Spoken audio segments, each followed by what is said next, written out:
Salut tout le monde, bëgg naa leen soldat bi la wala di abonné ci chaîne bi boole ko di partager tey aimé suñuy vidéo di commentaire parce que moom moo ñuy motiver saa su nekk ñuy mën di def ay vidéo pour di ko partager ak yéen bis bu nekk. tey nag dafa am benn faay bi nga xamante ni moom la ñu waxtaanee muy lu doy waar loo xamante ni man du ma sax comprendre Sénégal bi ñu nekk parce que nit bu dee ba xeeb boppam te kii da koo wax mu concerné képp koo xamante ni der bu ñuul nga yor.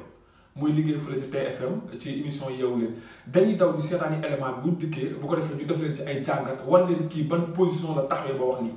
topp leen sama gars yi. ñu doon golo trop ñoo golo de chimpanzé bi ñu la sax yàlla dafa choix mënoon nañoo tegal comme restaurant rek qu'est-ce que vous voulez devenir kon man waxuma la blanc rek mais dinaa doon Michael Jackson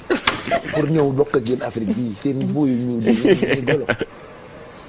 ngeen mel nii seen noppi def nii xool ma rek Alaaji Maalik génneel golo nga teg ma teg koo nga xool. ñoo ngi golo ñu nit. mais non waxuma golo sax mais négro bi gars yi di wax. mais loolu mais non nduroowuñu loolu. nduroowuñu loolu. kaay ñun ñu ñëpp joxuñu la ko. non waa léegi damay ñaan Sénégal lépp ne la seetu. non da ngay tooj lii de. joxuma la golo. xale yi dañ lay TikTok de dagg la.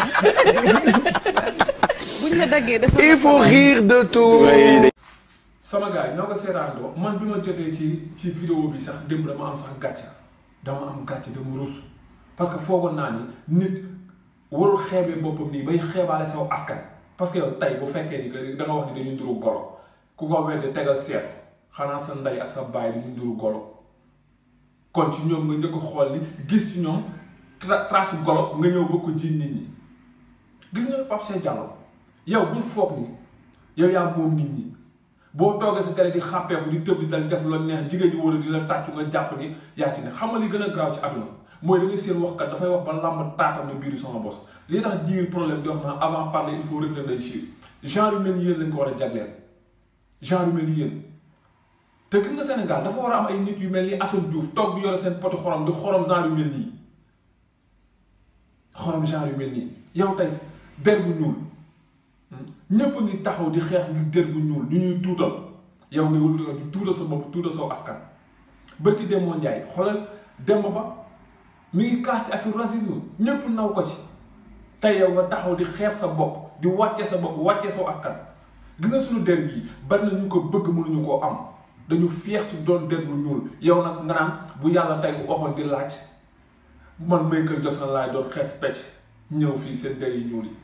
ñàkk nga fayda ñàkk bopp boo waxee nga ay kaf lu ñu wax rek tëb ni dañuy kaf dañuy nangam ak nangam di wax ay dugal ay message yoo xam ne doo sax comprendre ñun nag suñu Sénégal ñun Afrique der bu Afrique noire dañu feex ci li ñu doon fii ñu nekk sax tubaab bi dafa bëgg wëlbatiku nekk der bu ñuul parce que suñu peau yi dafa gën a garante bala nga ko xamoon sedd bi ñëw kii tàngoor bi ñëw ba ñoom ñu dem ci géej gi dañuy diw ngir bëgg a ñuul ngir bëgg a marron te yow ngay xeeb sa bopp ñàkk fayda ñàkk bopp man nag dama ñu woon amu lu may wax ci yow parce que yow benn góor jigéen nga boo xam ne da nga toog di xàppi ko jigéen ñi wala jën ñi wala nga wax ba làmb saw taat naan bii di sama bos amu lu ma lay wax parce que li ñu waroon wax rek wëcc wax na lépp coow jiwul waaye jàpp ko noonu rek ñàkk fayda ñàkk bopp bu ëllëgee poto xorom laay teg xorom la nga xam